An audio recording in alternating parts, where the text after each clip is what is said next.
құрметті ағайындар, мынау Кіші Шөмекейдің Жолай Шыбынтай әулетінен туған туысқандар жиналып, мына Қызылорда қаласына келіп жатыр. Өлі ырза болмай тірі баймайды деген бабаларымызға бір ас береміз деп талаптанып жатырмыз. Анау Қармақшының Көмекбаев совхозында. Соған мынау бас қосқан Жолай әулетінің ұрпақтары келіп, мына Ағымырза әкеміз 1910 жылы елге келген ахун атағын алып, Өзбекстанда дәріс алған, Түркияда дәріс алған, онан Ауғанстаннан ахун атағын алып, 1910 жылы елге келеді. Сонан Қармақшының қазіргі Көмекбаев совхозының қасынан мешіт ашып, сол жерде балдарға дәріс берген. Сонымен 29-30 жылдары ол кісі халық жау атанып, соныменен шамалы репрессияға ұшырап, Жолай ағайындардың көбісі мына Өзбекстанның Набай Бұхара жағында тұрақталған. Енді қазір өзіміз егеменді алып неғаннан бері Қостанайдың Рудный қаласы, Қарағандының Теміртау қаласы, Алматы, Жамбыл, Шымкент облыстарында, қалаларында келіп мекенделіп жатыр. Бүгінгі мынау асқа келген ағайындар Ағымырза әкеміздің мына көшесіне келіп Құран бағыштаймыз. Атамыздың көшесін көреміз деп келіп атқан азаматтарға көп рахмет. Қадамдарына нұр жаусын.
الرحيم سنة من قد أرسلنا قبلك من رسلنا ولا تجد سنتنا تحويلا أقيم الصلاة لدرك الشمس إلى غسق الليل وقرآن الفجر إن قرآن الفجر كان مشهودا ومن الليل فتهجد به نافلة لك عسى أن يبعثك ربك مقاما محمودا وقل رب أدخلني مدخل علم وأخرجني مخرج علم واجعلني من لدنك سلطانا نصيرا سبحان ربك رب العزة عما يصفون وسلام على المرسلين والحمد لله رب العالمين. الحمد لله رب العالمين والعاقبة للمتقين والصلاة والسلام على رسول محمد وآله وصحبه أجمعين. اللهم ربنا تقبل منا إنك أنت السميع العليم وتب علينا إنك أنت التواب الرحيم. Allah özümüz zarına ve soğukhan, Kur'an'la, Murat'tan cahilhan demlerden olan sağlıktı. Ömürden o Biket atamızın, onun balları Sıbet Şerim, onun balları Şıbıntay, Jolay atalarımızın, so atalardan tuğulup argıya olup ketken, bәрі arvaqlar ruhuna ve soğukhan Kur'an'ın sağlam başlayımız. Allah özün rızabı, Allah kabul etip, bәріне Allah imanını verip, Allah karacaktan cahil toprağını kabul etip, Allah ahiret günü Peygamber Muhammed şefaatine Allah bәріне nasip etti. Осы аталарымыздан тараған ұрпақтардың бала-шағаларына Аллаху Тағала өмір берсін, бала-шағаларына бақыт жасап, Алла мына беріп жатқан садақаны қабыл етіп, осындай жақсы жиында, ауды біршілікте бәріміз бас қосуды Алла нәсіп етсін. Алла ел жұртымызға амандығын беріп, сыртқы жаудан, ішкі жаудан, ауру сырқау індеттен бәрінен аман сақтасын Алла. Саллаллаху тағала хайр халқи Мұхаммедin ва алейхи ва сахбе ajmain. ربنا فاغفر لنا ذنوبنا وكفر عنا سيئاتنا وتوفنا مع الأبرار. ربنا آتنا في الدنيا حسنة وفي الآخرة حسنة وقنا عذاب النار. فادخلي في عبادي وادخلي جنتي برحمتك يا Kabul olsun ağabey.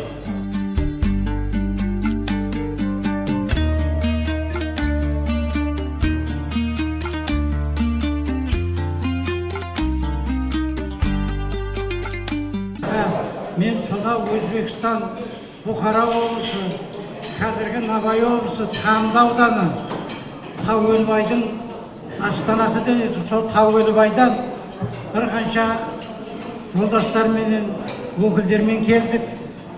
Сол жердегі халықтар барлықтарымызға мынау бабалар асына бәрі құтты болсын, басын иіп, ұрпақтардың кейінгі ата бабалардың әулетін тарихымызға ертерек үңілген ертедегі бабаларымызды осындай өзіміз құрметтесек, міне кейінгі ұрпақтарға жалғасын табады. Мына кейінгі жаңағы Қожекең айтып кетті ғой. Міне осы жалғасын таба берсін. Біздің балдарымыз, ұрпақтарымыз осы бабалардың жолымен, аталардың жолымен жүрсін деп жатыр. Кейінгі уақыттарда қандай уақыттар болып кетті. Ағайын түгі, мына бірге туғандардың өздері, немерелері танымай бір-бірін орысша сөйлеп кетіп жатқандар болды. Бұл енді біздің ата салтымыз, ұрпағымыз, баяғы біздің бабаларымыздың әруағына біз басымызды иіп, оларға тәнтіміз қайырлы болсын. Барлықтарын жан-жақтан уақыттан келгендері қадамдарымызға гүл бітсін.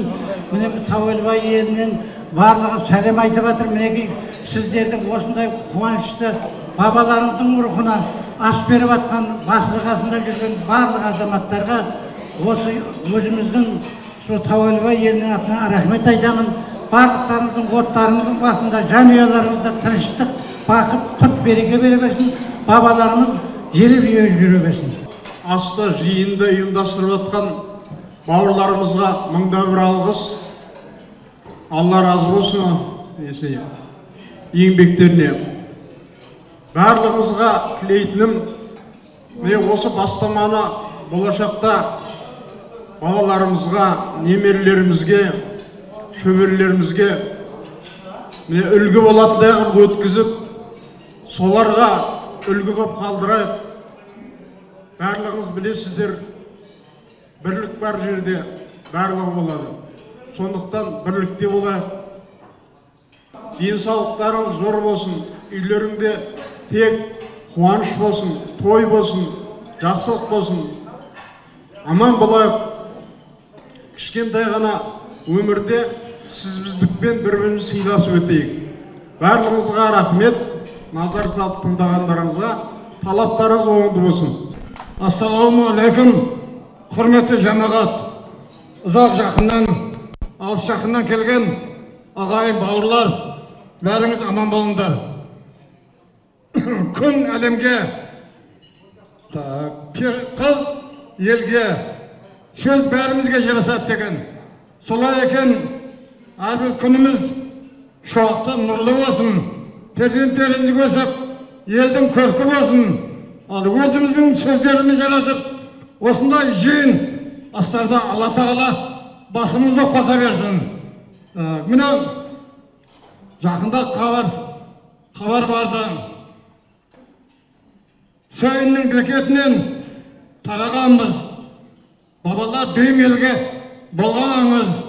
Келіңдер бекет ата ұрпақтары бабалардың асына шақырамыз деген хабар барды. Осында хабар барғаннан кейін қалай үйе жаталасын. Құлағымыз естпесе де көзіміз көрсін деп, әрі сіздермен танысу үшін келдік. Мына бабалардың атына беріліп жатқан құрметті жолдастар, астарыңыз қабыл болсын. Осындай бастауылдар құтты бола берсін. Әрқашан жақсы күндерде, жақсы жиындарда, тойларда Алла тағала басымыз қоса берсін.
Babalarımыздың кешегі көзіміз көрген, мен осы 76-77-ге кетем, сол кездегі аталарымызды, бабаларымыздың Шыбынтай мен Жолайдың үлкен-үлкен ақсақалдарының қолына су құйып, сол кездерде жүрген біз осы бүгінгі қуаныштымыз, міне бабалардың басына келіп, сол кезде естетін үлкен кісілердің Махамбетер қожа, Ләтіп қожа, сол кездерде келіп осы аталарымыздың басына қойған кесенесін сол кезде естіп тұратын, міне енді көзімізбен көруге мирасар болып жатармыз.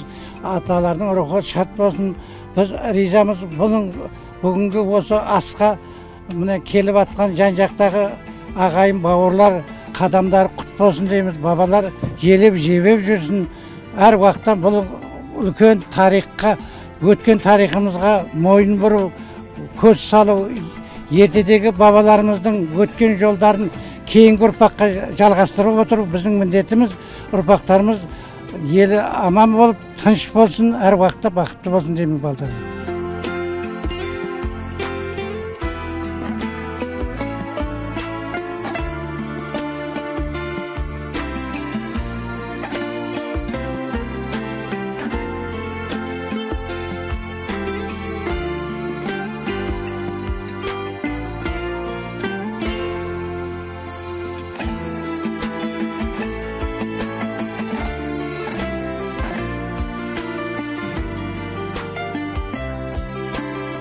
Мынау Жолай бабамыздың жатты, мынау жатқан Шыбынтай бабамыз. Шыбынтай бабамыздың аяқ жағында жатқан Кетебай бабамыз. Бұл кісілердің құлптастары, көктастары кешеге дейін осы 60 жылдың орталарына дейін болған. Көрген адамдардың ішінде осы ішімізде қазір келеді Сәли Қожа деген ағамыз бар. Сол кісі студент кезінде келіп, әкесі оқып, мынау Шыбынтай, мынау Жолай, мынау жатқан Кетебай деп көрсеткен. Енді осы кейінгі уақыттарда мына көктас жоқ болып кетті де, сосын табамыз ба деп мына жерлерді қаздық. Мына жерде ағаларымыз, інілеріміз осы біраз көмектер берді, осы қазуға адамдар жасадық, жан-жағын айнала қаздық, бірақ тас таппадық. Мүмкін әлде де ары қарай барсақ, қазсақ табуға да болар еді енді. Оған енді анау ненің үстіне түсіп кетеміз. Мұны өзі үлкен үйтан болған ғой бұл. Жайылып мынандай осындай жағдайға келгенде. Бірақ негізі бұрынғы тас болды, қазір енді жоқ, өкінішке орай, бірақ мына кейінгі уақытта жаңадан қойылған тас мынау. Енді анау, ажақта анау көріп тұрсаңыздар, анау қызылдан қойылған не бар ғой? Сол осында Кетебайдың үлкен ұлы Өтетілеу бабамыздікі. Соның қасында мына Шыбынтайдың Айсарысынан деген аталарымыздың да құлптастары жатыр. Маңғыттан деген. Біраз ол жерде тас бар енді. Мына Өтетілеу атамыздың басында да тас анық жазулы. Ол қазір барған кезде көресіздер. Тек мынау ол кісінің немересі ғой енді жатқаннан кейін. Мына кісілерді жоқ болып кететін жағдай жаңағыдай болғанда жауменен жайылып уже көміліп кетті. Мүмкін бір жарты метр жерде жатқан шығар, әрірекке қарай қазуға жаңағы қабірдің үстіне түсіп кетеміз деді, қазған жоқпыз. Солай болды. Айтты ғой, осы тасты сол кезде біздер көргенімізде жас кезімізде үш қырнада жазған еді. Үш қырнада жазған деді. Мынау ең бірінші көргені Сәли ағамыздың 57-ші жылы келдім дейді, студент едім деді. Сол кезде мына жерде тас жатты дейді, мына Сәли ағамыздың өзі Жолайға жиен ғой. Сонда айтты дейді әкем, ей, мына жерде жатқан мынау Жолай бабаң, мынау Шыбынтай бабаң, анау Кетебай бабаң, бұлар сендердің нағашыларың, мына бабаларың басына әрдайым келген кезде мына нағашыларыңа Құран оқып кетіңдер деп дейді. Сонан 60 жылдары келді, бұл кісілер қожалардың ұрпақтары ұзатпайды, жыл сайын келіп, зияратқа келіп тұрады. Кейінгі уақытта енді осы тастың қай уақытта жоқ кеткеннен мән берген жоқпын деді ол. Естіпемет бабамыздың ұрпақтары осы силикатпен. Қазір мынаның ішін ашсақ, осы ішінде мына үйтаңның несі тұр. Қабырғалары. Қабырға сурет қылып салған ба? Жоқ, кәдімгі стена тұр да. Ортаға құлағаннан кейін сыртын қоршап қойған ғой. Дұрыс. Сыртынан қаптаған ортасы түзген. Ішіне кіре беру ғой. Анадай болып ағып кетпесін дегенде ана. Аллах алейхиссалам рухына бағыштады оның жанұясын бүкіл ақырет бейіттеріне 24 ұл пайғамбарлардың 30 сахабалардың тәрбиелерді тәрбиеленген әулие бабамыздың рухтарына барша осы жерде марқұм болған мұсылман бауырлар рухтарына бағыштады. Әулиелерін жайлы бақтар жолдас амал қайраткерлеріне жолын күш жадат нәсіп айда. Я Раббана Карим осы аталған рухтардың артына ұрпақтарына Алла шаға ағайын бауырларының отбасыларына берекет ынтымақ бірлік берді. Денде саулық берсін. Алла қойған ойларыңыз сенің аталарың берекелі хайырлы адамнан қылғайсың. Аллахым баршамызды бұл дүниелік істі ақыреттік істерімізге бізге хайырлыға көргейсің. Аллахым біздерді аталғыдың жарылған жәрдеммен Пайғамбарымыз Мұхаммед Мұстафа саллаллаху алейхи вассаламның құрметіне бізге беріп отқан рухани және дүние нығметтерді Алланы арттырып хайыр берекелі қылып көр. Аманатқа берген хайырлы бауырларына берімді азаматтар болсын. Барша осы келіп отқан зиратқа келіп отқан бауырларымыздың зұраған түтінеке аяқ өмірі. Алла қабыл етсін. Ауzu billahi mineşşeytanirracim. Elem neşrah leke sadrak ve adana inka vizrak. Ellezî enqadazak. Sadakallahul azim. Subhan rabbika rabbil izzati amma yasifun. Alemin ya Rabbana kerimus Kur'an'a Peygamberimiz. La ilahe illallah Muhammed Resulullah tebetken kullu muslimat Allah tabaraka ve teala. Şerefli bir şeyler şeften geçebilen ilerlemeyi ötken yersin mübet babamızın ona bağışlan. Ya Rabbana kerimus Allah'ın cennetten temin rahatlarını gaysın. Bilip bilmeyi isteyen günahlarını kişirmedip kavurlarını iman nurmen, İslam nurmen, Kur'an nurmen Allah'ım sorayım. ربنا آتنا في الدنيا حسنة وفي الآخرة حسنة وقنا عذاب النار برحمتك يا رب. Кішкентай енді мына өзіміздің Жолай бабамыздың несін айтып кетейін. Енді менің білгенімді. Мынау бұрынғы Жолай бабамыз сүрерінде билік қылған.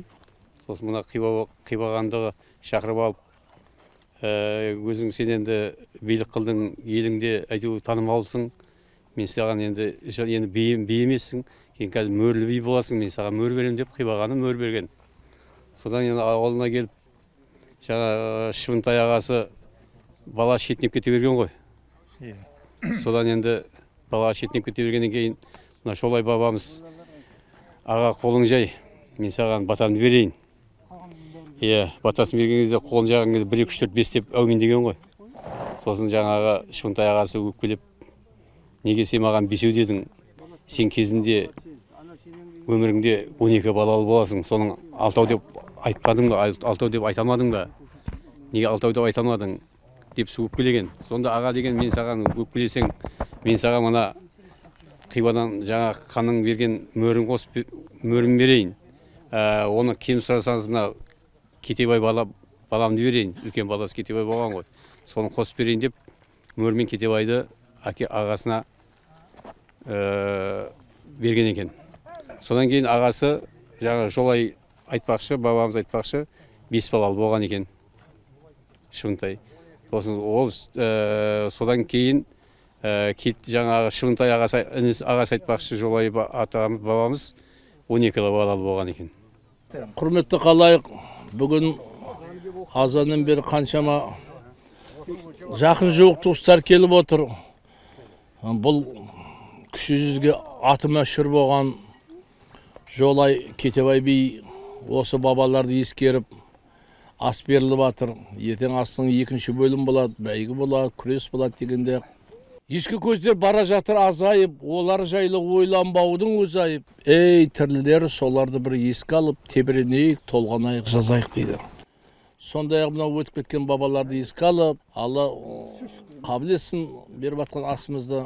Енді соның ішінде айта кететін осы Қызылорда қаласының орталығында Аға Мырза Ахун деген ең бірінші Жолай аталығынан көш алып берген Қадыр Өтебаев деген ағамыз.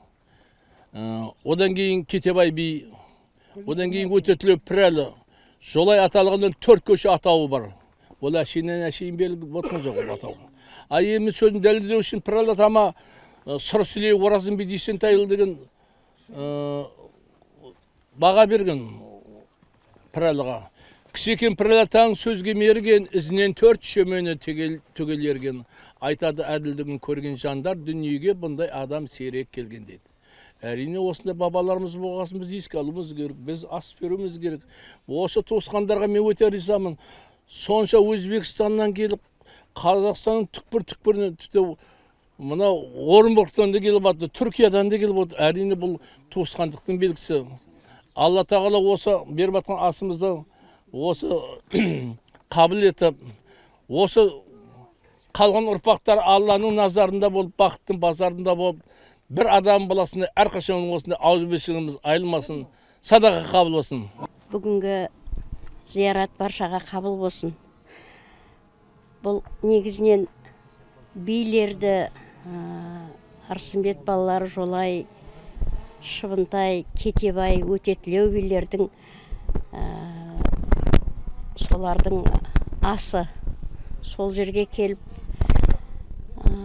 зиярат еткендердің бәрінің зияраты қабыл болсын. Сонымен бірге менің бабам біздер Ерсейітпенбет Саид Мұхаммадтың 7-ші ұрпағымыз. Мына жерде бабам Ерсейітпенбет жатыр. Одан төменіректе Мырза Қожа біздің бабамыз жатқан.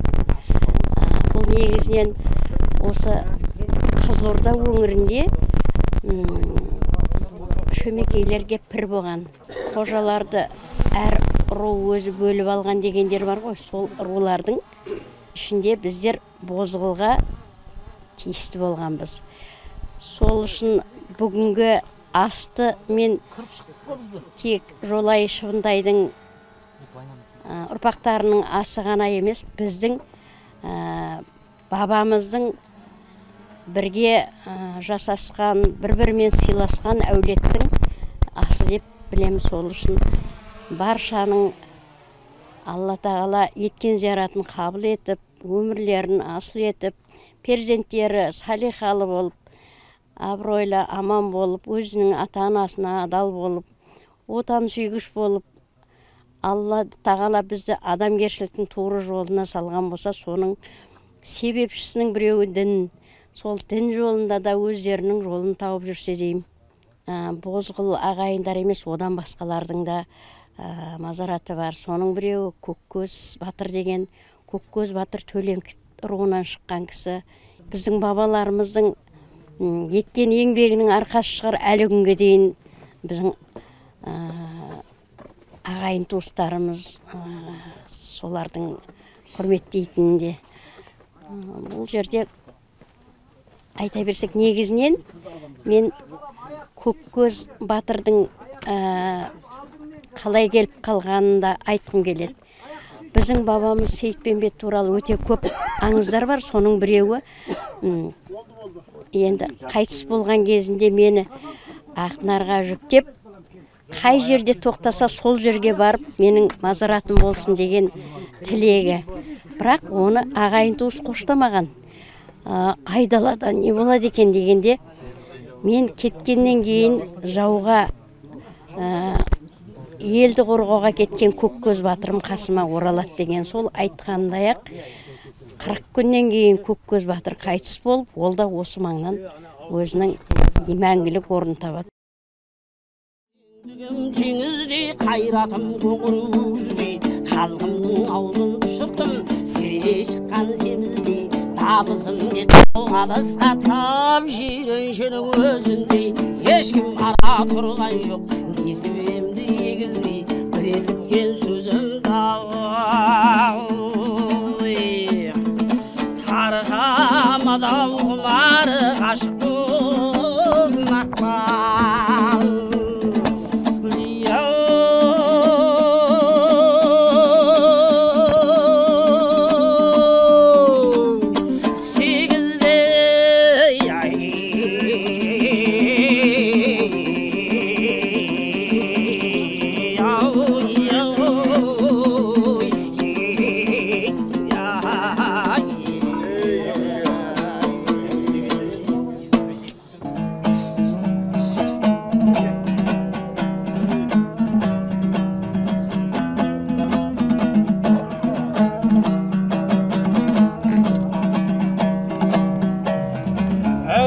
Осы түрлі сөз жаздым, қағаздың бетін қаралап, ұнамдысын алыңдар, әрі қалайда саралап, қызғанды қиялы қымызда ой, ішемін деген бек болса беремін әкеп шаралап.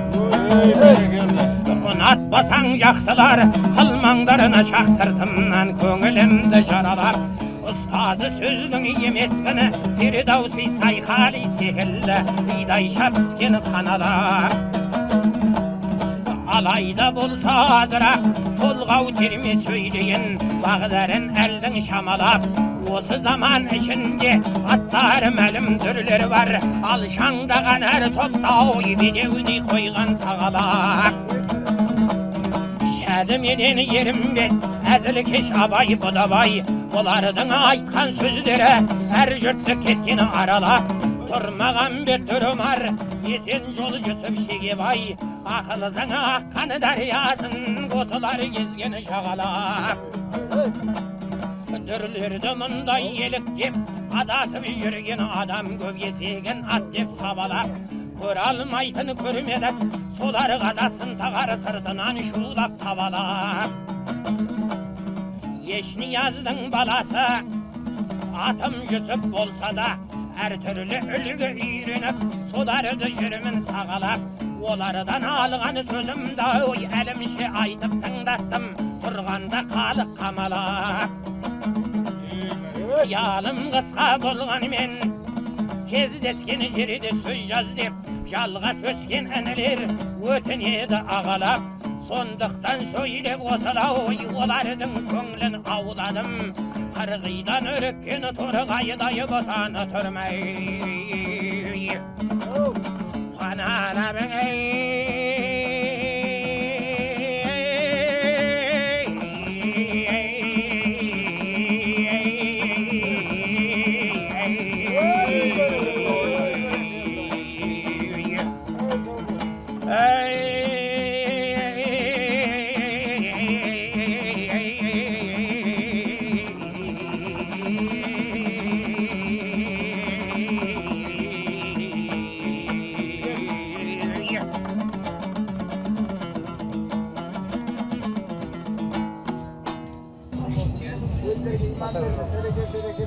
Babaların arvahı buradayız.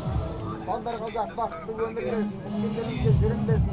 Onların kuvayışını versin. Bundan sonra aydın ayga aman yetim Allah. Halkımızın birlik bereketini versin. Varlık devletini versin. Содан кейін мен осы елдің адамдарға құда жолысы ертең тұғын. Мына жерде кәрсет көрем дегеннен кейін бүткіл ат шабатын адамдары бар. Жаңа осы жерге келді. Қалпағын келгіздіңіз. Сосын Швейцариядан шығардық та. Осы кітап Сансызбай бауырымыз өзі істетті. 800 пакет өзіне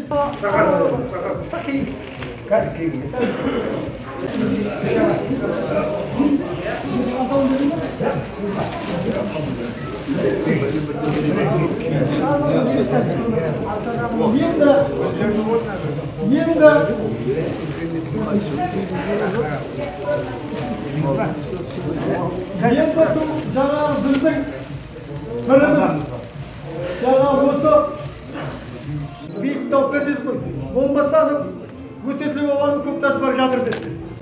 Шымынтай Жолай бабамыздың қасында көк тасын орнаттық. Ержан Исабек деген бауырымыз. Мынау жаңа Фейсбуктан көрсеңіздер де, қай жерде бейіт бар, қай жерде көне қорымдар бар. Сол кісі қамқоршылық жасап, солардың бәрін оқып, Фейсбукқа салып, ата-бабасының әруақтарындары жарнамалап жүр. Сонымен біздерде жаңағы Қожеке Батыр атамыздың көк тасын бөлініп қалған екен, соны клейт етіп Фейсбукқа салды. Болмаса біз Қожеке Батырдың мынау қызылдың қиясында еп жүрген тұғымыз. Бұл жерде ұрпақтары да бар, бар. 10 жыл бұрын келіп кеткенде сояқта деп жүрген тұғымыз. Бұл кісі Фейсбукқа жазып тұрып оқыды. Содан кейін біз сол жерге барып, жаңа көк тасын қойып басына жаңа қоршауын серіп. Мына бауырымызға көп рахмет. Тұр екен. Мына Қожекеңдерің енді кәп тұрғызбай-ақ қойын. Мына келекен.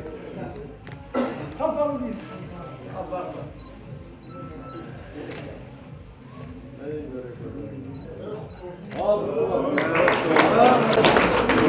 Бауырым мына істеп атқан ісіңе Алладан қайсын. Енді көп рахмет сізге. Тағы да осындай игі істеріңізді жүргізе беріңіздер. Жаңа қаяқ жатқан білмейші. Кешегі мынау Совет үкіметінің заманында Шымынтай Жолай деген атайылған менің әкем бар, Серікбай деген. Оны құныс болып келді. Құныстардың бәрі құныс дейтінді ғой. Мынау жаңағы өзіміздің ауылдың енді тумасы. Алмасағанымызға мынау мені ағаларым айтқан тұғым. Соны шақырамыз деді, сосын айтты. Жаңағы енді Бұл кісі телефонмен шақырып, бұл кісіні жаңағы шақыру беріп ұят шығып сондай істеп жатырмын деп бұл кісі айтты. Менен не көмек керек деді. Мен Мұстафа сен осы жерде жалғызсың деді. Мына қожаң келіп жатыр деді. Мына Алеке, сізге көп рахмет. Кешегі енді аттың бәйгісі Алман бәйге келіп тұр. Ал мынау сіздің біз енді бірлеріңіз, мүриттеріңіз. Мынау шеттен бет баба қожа әруақтар атынан. Кітап шығарымыз ғой. Енді сол несін кітапқа жаздырып өтініш жасадық. Нығайтайық деген мақсатта осы алысқа хат жіберіп, жақынға ат жіберіп, осы жиынды аңсап, бабалардың рухына арнап құран бағыштасақ, ас берсек, соған ағайынды қоссақ деген осы қуанышты көптен күтіп, осындағы көпшіліктің ұйықтаса түсінде ояу жүрсе есінде жүрген бұл мерекесі бұл. Көптен аңсаған жиыны. Ал енді бұл шыны керек оңайлықпен өтіп жатқан жоқ. Талай азаматтың маңдайының тері төгіліп жатыр. Сондықтан азда болса жақсының жақсылығын нұр тасысын деген халықпыз. Ал енді мынау жақсының жақсылығын айтпасақ тағы болмайды. Сондықтан рұқсат болса азғантай уақыттарыңызды алып, Жолай бекет жауапкершілігі шектеулі серіктестігінің басшысы Өтебаев Сапуан Қадырұлына мен сөзгінің берейін, сіздер бір назар аударып қойсаңыздар. Өйткені сол жақсыларға арнап өзінен бір атынан табыстарға келіп отырған бір алғыс хаттары, сый сияпаттары бар еді. Тұрсарық, құрметті ағайындар, мен өзім Жолай руынан боламын. Тұрғылдан қазір Жетісай ауданында тұрып жатырмын. Жетісай ауданында мен өзімнің жеке кәсіппен айналысып, Жолай бекет шаруашылық тоғым бар. Сол тоғым негізінде бекет газеті бар. Республикалық бекет газеті таралады. Сондықтан осы жерде мен осы асқа арнайы Жолай бекет жауапкершілігі серіктестігінің атынан ағайынды бір-біріне қосқан үлесі үшін медалін тағайындатқан едім. Бұл медальді Сансырай ағамыз демеушілік жасап, осы ортада ағайындарға берсем деймін. Ең бірінші мынау ағайымыз Алмас Самат ағамыздың үшінде қожарынан өзіміздің сол Алмас Самат ағамыз ортаны шаңсақ медалін тағып берсек.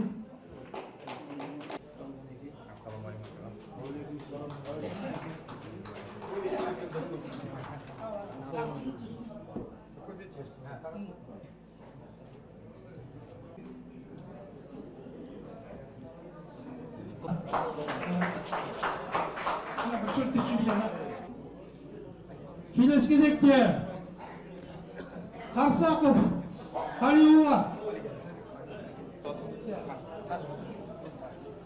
Келесі кезекте Адамқұлов Құрманғали.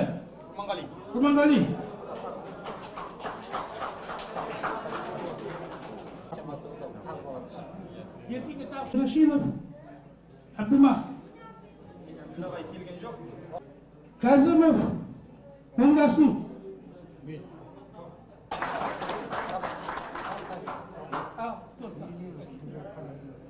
Мақалалары бар, мен шынап келгенде бұл кісінің мақалаларын газетке де ұрлап басып жатырмын, сұрап басып жатырмын, шығарып жатырмын. Иә, жоғарғы туралы. Сондайлар туралы. Рахмет. Әбілдаев Серік Ахметбекұлы Тоймұрат.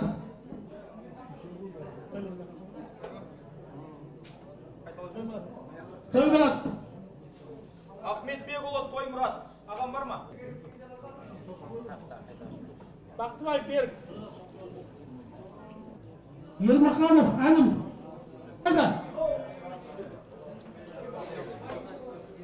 Ата міне, құтты болсын. Жүзжасаров Тамирбек. Байниязов Айдархан. Қамбаров Абен. Сәсенбайұлы Нұрқасым.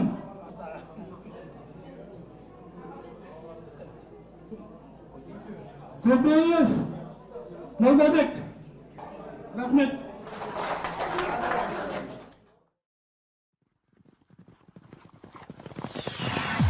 Құлағын тұр қайшылап қазанаттарың, бақпен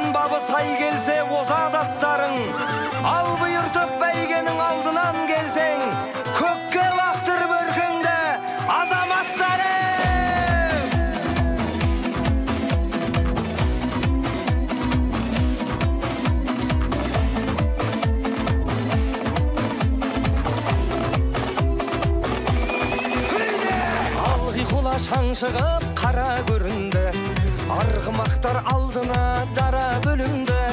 Топырақты төңкеріп тарлан жануар, қайыстырып келеді қара жерінді.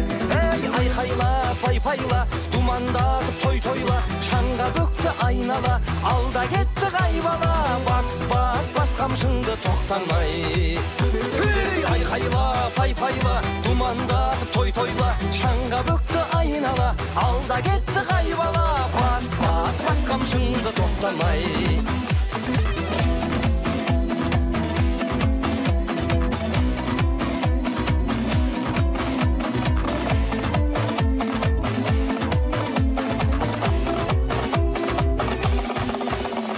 Шашасына шаң жұқпай шаршамай дара, дүбірінен дүрлікті ән сарайдала.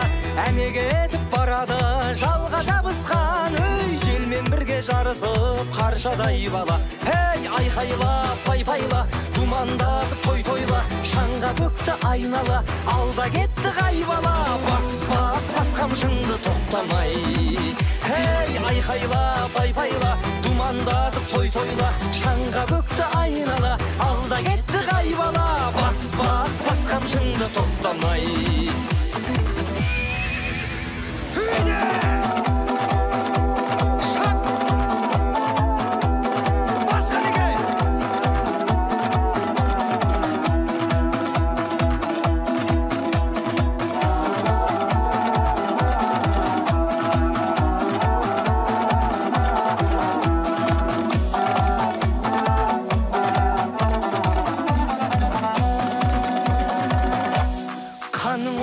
Мұндайдай жаңғырар кеуде, жүлдеңді ал бәйгіңнің алдынан келде. О жаратқан баланы сақтай көр өзің, тұлпарды да тұяқтан қалдыра көрме. Ей, айқайла, пай-пайла, думандатып той-тойла, шаңға бөкті айнала, алда кетті қайбала, бас қамшыңды тоқтамай. Ей, айқайла, пай-пайла, думандатып той-тойла, шаңға бөкті айнала, алда кетті қайбала, бас қамшыңды тоқтама.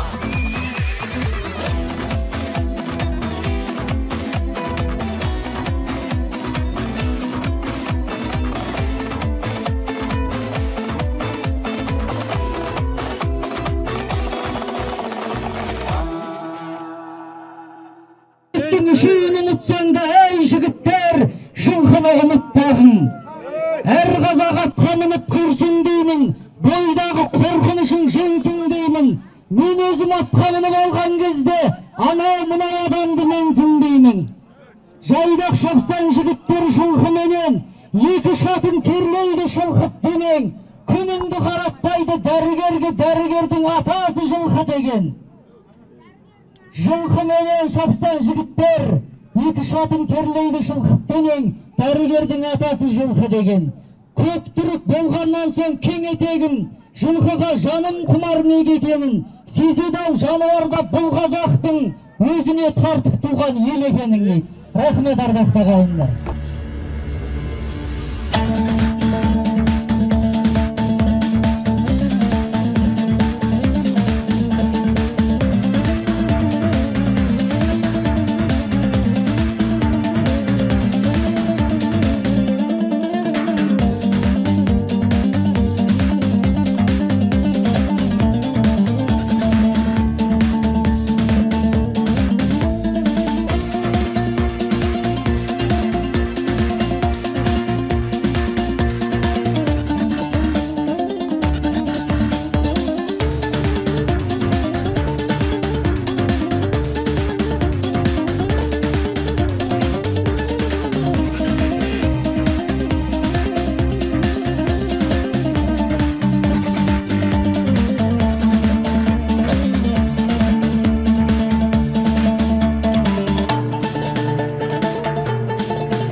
Ай, бауырым ай, өзіңе 12-сін алып саған Құдайдың аузыма салғанын айттым ғой. Мұны аз десең, адам ал. Білемін аға, қайғың ауыр, бала адамның бауыр еті, одан айырылу дүниедегі ең қиын нәрсе. Бірақ ауырды жел көтереді, қайғыны ер көтереді. Көтер басыңды ер Шыбынтай. Мына періштені бауырына бас, көп ұзамай Алла қаласа ізінен інілері де ереді.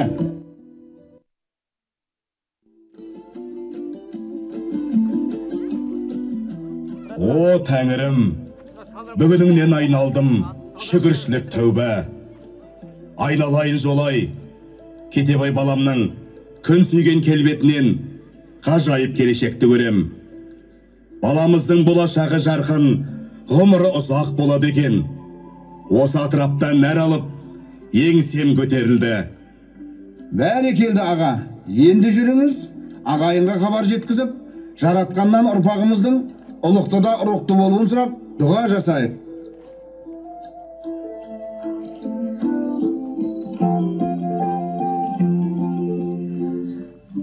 Уа ұрпақ, тарихты саралап, бабалар аманатын жеткізу сенің еншіңде. Осынау ұлы даланы мекен еткен қазақтың алшын, шөмекей тайпасының бекет аталығынан тараған Арсынбек бабамыздың ұрпақтары жасай берсін.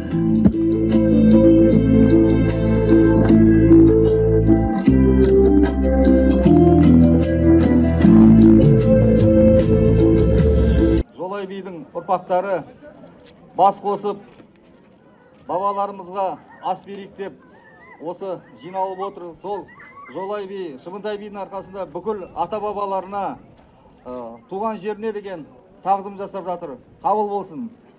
Бұл жаңағы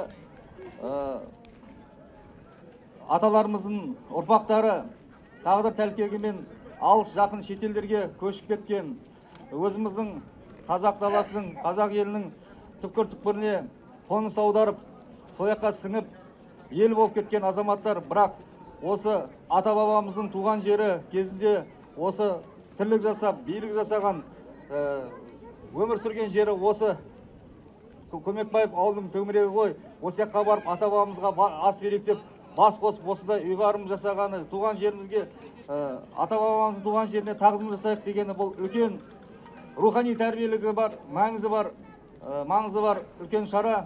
Бұған өте аудан халқы үлкен тебіреніспен қабылдауда. Аудан әкімі Ерсұлтан Әділбек Бөрібайұлы бұл шара туралы хабардар, азаматтар шақыруын айтып, келіп түсіндіріп, қандай не себептен болатқанын. Енді өкінішке орай ол кісі өзі келе алмады. Білесіздер, қазіргі таңда осы күндері аяқталып жатыр. Мына егіс науқаны бізге осы үлкен мынау құрғақшылыққа байланысты қиындықтар туғызуда, сондықтан да соның шаралары бар. Одан қалды санаулы күндері қалды. Елімізде үлкен саяси шара өткізілуде, референдумға дайындық бар, соның шараларымен келе алмай қалды. Бірақ дегенмен сол ауданнан жаңағы аталып кеткен ауданның құрметті азаматтары, осы аудан басшылығында жүрген азаматтармен бірге келіп отырмыз. Мына бабалардың ұрпақтарына, алыстан жақыннан келген бабалардың ұрпақтарына мың алғысымды ел атынан білдіре отырып, осы қайда жүрсе де ата бабаның жерінен қол үзбей, өздерінің ұрпақтарына осындай жер бар, ел бар деп, осының арқасында ағайындық, туысқандықты жақындатып, ауызбіршілікті нығайтып, оның артында бүкіл еліміздің, қазақ елдің, мемлекетіміздің нығаюына әсерін тигізеді. Бүгінгі беріліп жатқан ас қабыл болсын, оқытылатын Құран дұғаларымыз қабыл болсын. Осы ауызбіршіліктеріңіз мол болсын. Әрқашанда бабалардың ұрпақтары бір-біріңізді ағайын тұтып, жақын тұтып, осы елге әрқашан келіп, осы қай жерде жүрсеңіздер де аман болыңыздар тілектеспіз. Жортқанда жолдарыңыз болсын, еліміз тыныштық, аспанымыз ашық болсын. Ауылымыздың тумасы Бүркітбайдың Ақсұңқары. Сіздердің құрмет қошеметтеріңізбен қарсы алыңыздар. Жақсымен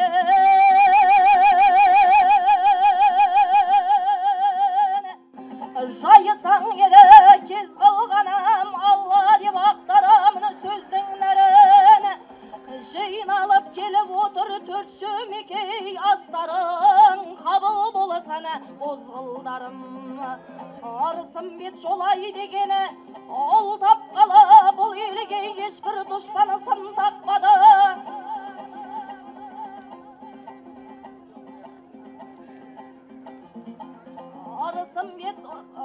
Арысым бет жолай дегені ол тапқалы, бұл елге ешбір дұшпаны сын тақпады. Жолынан жаңылмаған ел атанды, жасампаз жолай батыры ұрпақтары. Жолайдың батырлығын ел біледі.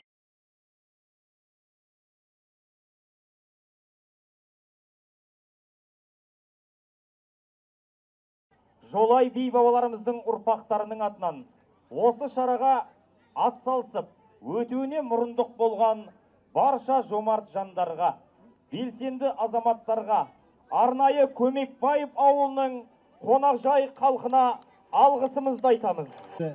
Бекеттен тараған Шыбынтай менен Жолайдың ұрпақтары елден ел бөлініп, түрлі қалалар менен түрлі аймақтарға тарап кеткен ағайын бүгін ата қонысы Қуаңның бойындағы Жолайдың ата мекенінде жолықтыңыздар, қадам құтты болсын. Сулы жерде сүйірік бар, бәйгілі жерде жүйрік бар дейді. Бүгінгі асқа шапқан жүйріктердің сый-сияпатын жасайық. Кәнекей. Аттарыңыз бәйгілі, атақтарыңыз әйгілі бола берсін. Ал шабандоздарымызда бір қол соғып құттықтап қойыңыздар.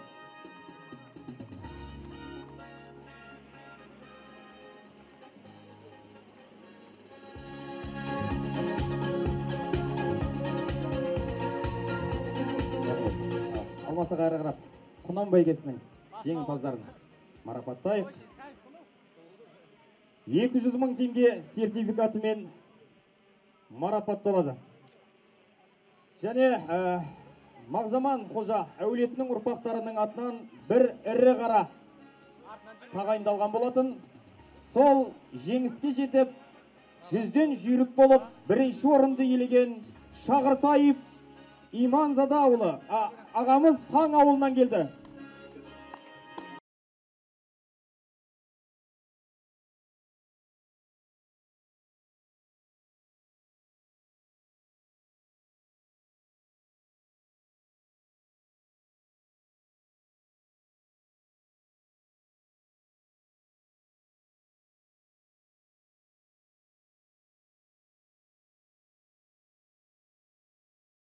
Екінші орын иесі Серікбаев Әбдіғали Таң ауылы Сүлік қара тұлпарымен.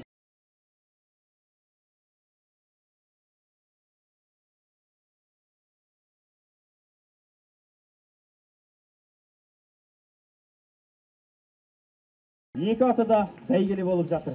Істілеу Бауыржан Шиел ауданы Балаби ауылы Ақжауын тұлпарымен.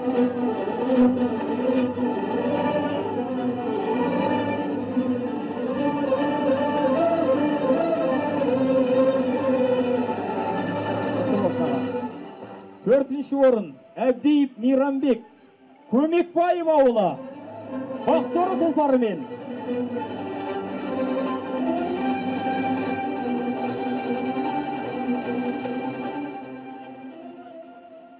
Мейрамбек ағамыз қайда? Алым,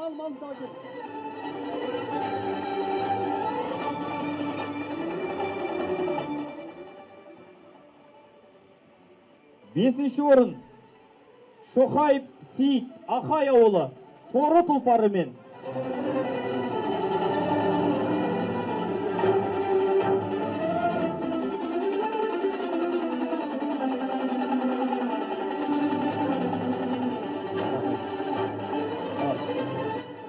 Елу мың теңге қаржылай бәйге. Ана жерде барлығы жазылған еді аға. Бетін жауып тұрмыз. Жақсы, тамаша. Келесі 6-шы орын иесі Шәкеев Абай ағамыз Шиел ауданы Бестам ауылы Қаратөбел тұлпары.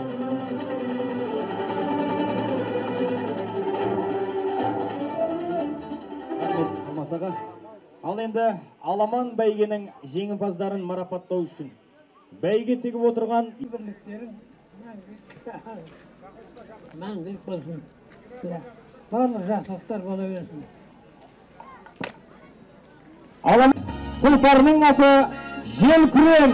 Бір қошеметтеріңізбен қабыл. Аламан бәйгесінің екінші орнын алған Іздібаев Нұрлан ағамыздың 350 мың теңге. Ассалаумағалейкум ағайындар, ниеттеріңіз, астарыңыз қабыл болсын. Мына беріліп жатқан шөмеке елдің несі, ниеттеріңіз қабыл, делдеріңіз сау болсын. Ақназар, қожа, кедей, бидің тұқымынанмын. Осы мына атты қосып, абыройменен атақ алған Келман Бекжан деген кісінің баласымын. Келген қуаныштарыңыз көп болсын, отбасыларыңызда той бола берсін. Аман болыңыздар ағайын, бәріңізге де. Қуаныштымыз, рахмет. Алла тағала ұрпақтарға жалғасып келе жатқан ұрпақтардың өмірлерін ұзақ қылсын, дендерін сау қылсын, ырзық несіп етсін.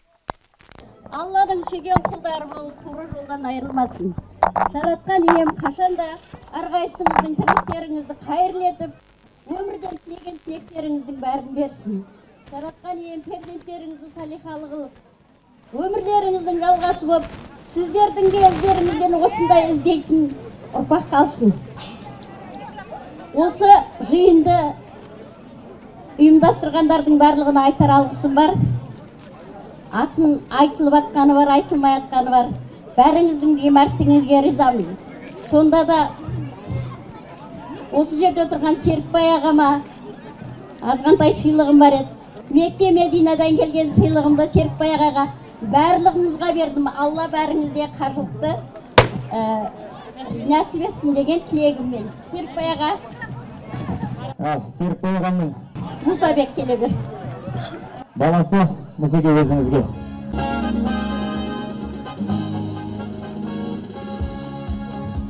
Сонау Өзбекстан жерінен іздеп келіп отырған Жалғас ағам бар. Мұна мүшайраның алдында жюридің талайын атқарған, талай әннің жырдың ордасы болған Тамдыдан келген Жалғас ағама.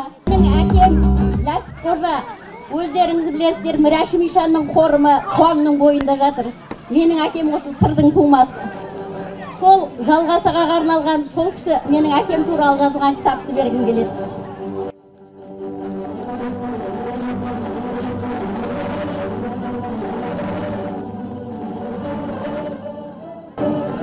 Осы ауылда менің бауырым ғалым деген әкімшілікте істейтін Әли қожаның баласы бар. Соған Меккеде оқылған жай намазы бергім келеді.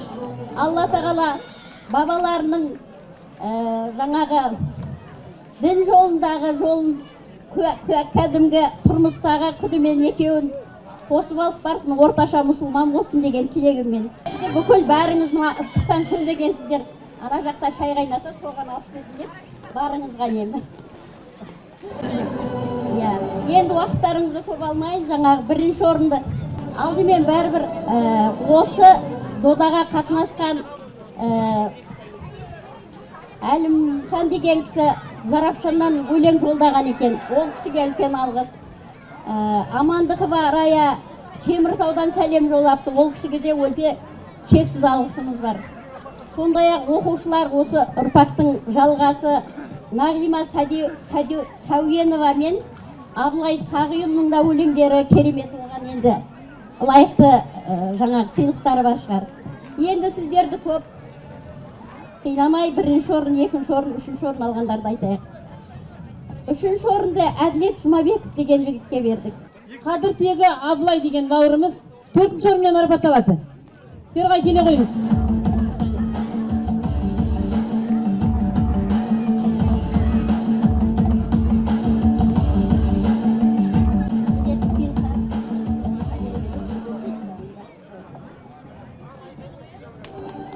Екінші орын Қосбаев Сақтат берген мен Оразбеков Мұратбай деген кісілер. Ауылымыздың тұрғындары, ауылымыздың ақындары.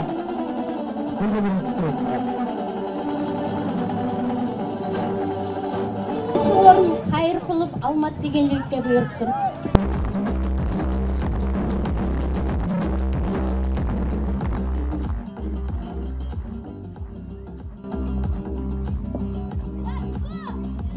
Енді бәріміздің күткеніміз бас жүлдені Шаттық Қыстаубай деген жігітке. Шаттық Қыстаубай өзі бола алмады, сондықтан сахна төріне келіні Жадыра Қошмауға шақырылады. Ізі қалған жөні бөлек, Шөмекейден тараған 4 баладан ақын менен батырда шыққан дерек. Келте тонды Келменбет аталары, Бекет биден тектілік таралады, Шыбынтай Жолай кеген ағайынды Ырсымбет әулетінен болалады.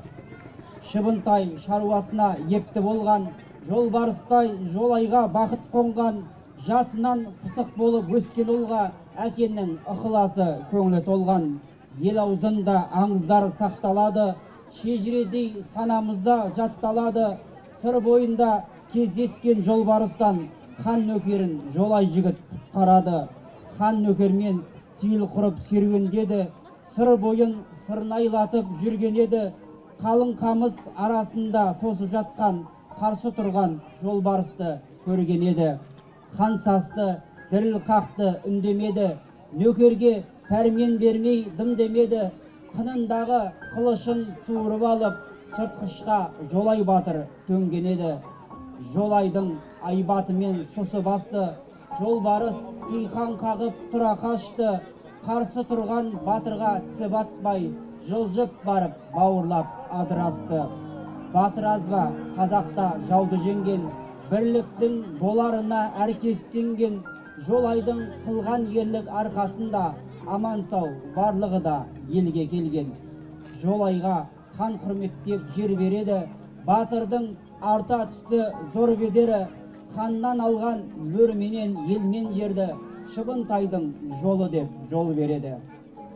Басына тағдыр салса адам көнер, Шыбынтайдың жалғызы жастай өлер.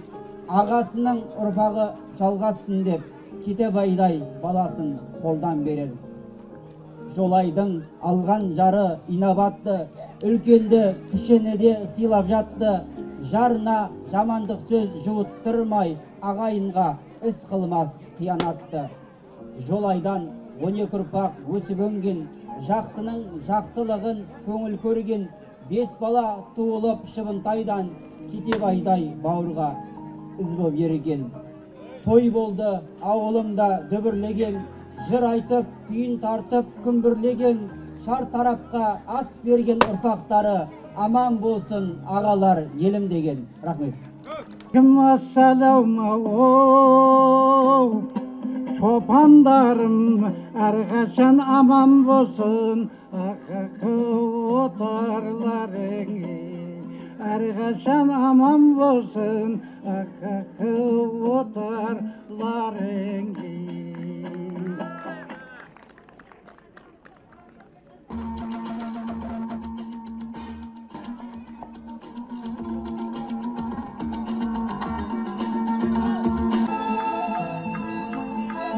Ау